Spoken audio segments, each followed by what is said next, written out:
This movement is the pull-up. The pull-up is a foundational movement, and it is one that is kind of unique in the way it teaches your shoulder, the way it's supposed to create scapular depression. So very important for anybody who's experiencing any neck pain, shoulder pains, elbows pain, wrist pain, even headaches. It can be a help in relieving all of that stress if we can learn to do these properly. Also, one of the most sought after skills that transfer over to higher, more complex skills like muscle ups. All right, so let's break it down. These are the points of performance that you guys need to be successful at before you're ready to start moving on to another layer or building up in your band tension, whatever it is in your progression. All right, first things first, let's make sure we start with our contact with the bar. We need to grip with our palm.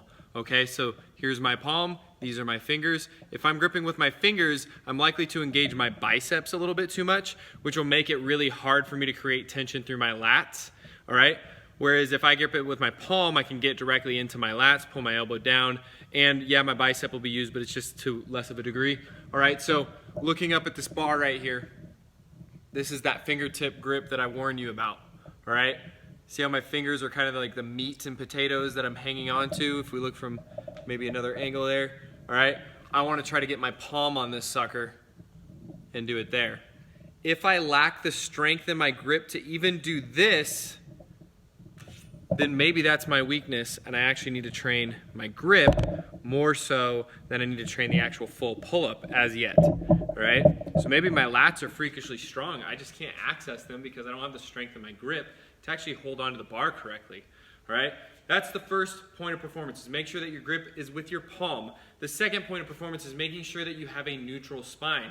This is neutral, you can even go hollow. It kind of doesn't matter to that extent whether it's neutral, hollow, or extended, but it should be maintained from beginning to end. We like to preach a more hollow position pull-up because it carries over to other movements, as well as the fact that it really emphasizes the ability of the scapula to depress over retract, all right? So a lot of times when we extend in that spine, we actually retract our scapula. So this is that point of performance of staying hollow. Let me show you guys from the side here because it's a little bit more obvious when you do it that way. All right, so from the side angle here, I want to make sure that my core stays engaged just enough to really prevent my back from overextending. All right, the other piece to the neutral spine is I'm not reaching with my chin. All right, I know you guys see that, you probably do it. A lot of you make a subconscious pattern, but when you do that, all you've done is broken tension that's connecting through right here. So when we go like that, we just broke some of that muscular tension that we can create through keeping our spine in the neutral position, all right? So when I get to that top position, I'm not trying to look up or anything like that. My chin just comes over the bar, and as a consequence, and as a consequence of me pulling down with my elbows, that happens, just like a lat pull down would be. All right, let's look at tension. Where does it need to be? Where do you need to feel this movement? You need to feel it in your lats. You need to feel it in your biceps. You probably need to feel it in your abs if you're going to do it the way that we want you to do it. And then you should also feel it in your pecs a little bit, which is an interesting thing. A lot of people don't understand that in the pull-up, you can help support the shoulder and provide more stability if you can get your pec to engage. And the way you do that is you kind of just take your grip and you almost like pull in. All right, so I tell people draw your elbows in and down, and that's going to engage the pec a lot more because it really emphasizes your internal rotation muscle. All right, and that's what the pec, along with the lat, actually help the humerus do. So you want to let those things do those things because it'll provide support for the movement. All right, so tension, lats, abs, biceps, pecs.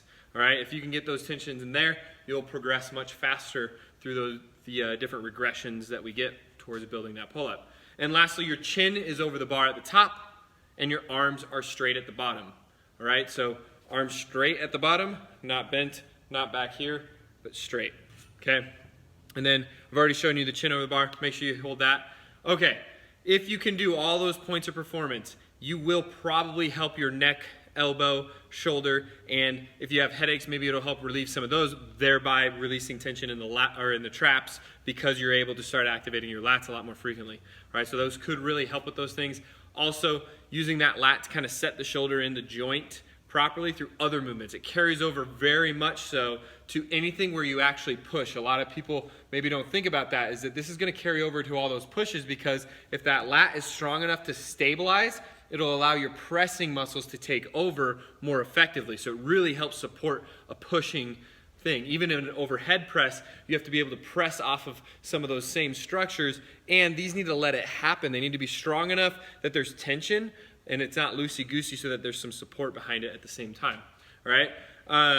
Then we've got carry over into like postural things, right? Just getting those shoulders to sit down more often will relieve some of that tension through the neck. All right? And of course, this will carry over to something like a deadlift, where you need those lats to kind of hold that bar close to your body so that you can afford to use more weight through the hip. All right? Then, of course, the sought-after skill of a muscle-up. If you can't do 5 strict pull-ups, it's going to be really hard and challenging to drill those techniques and allow for multiple reps to take place in a muscle-up when you're flying at pretty fast speeds, even just a kipping pull-up at faster speeds. Those are things where you're going to rely on the structure of the joint, thereby in the tension of the lat that it can create, in order to be safe in the shoulder. All right, so those are the things that it'll carry over to. And then lastly, guys, here's what success looks like. We can do 5 reps maintaining all points of performance. When you could perform 5 reps with all points of performance, you could probably take this and move it from your priorities. All right, or you can look to advance into some of those more complex skills like muscle-ups, like kipping gymnastics, whatever. All right, that's the pull-up. Do it with complete intention and you'll grow at it much faster.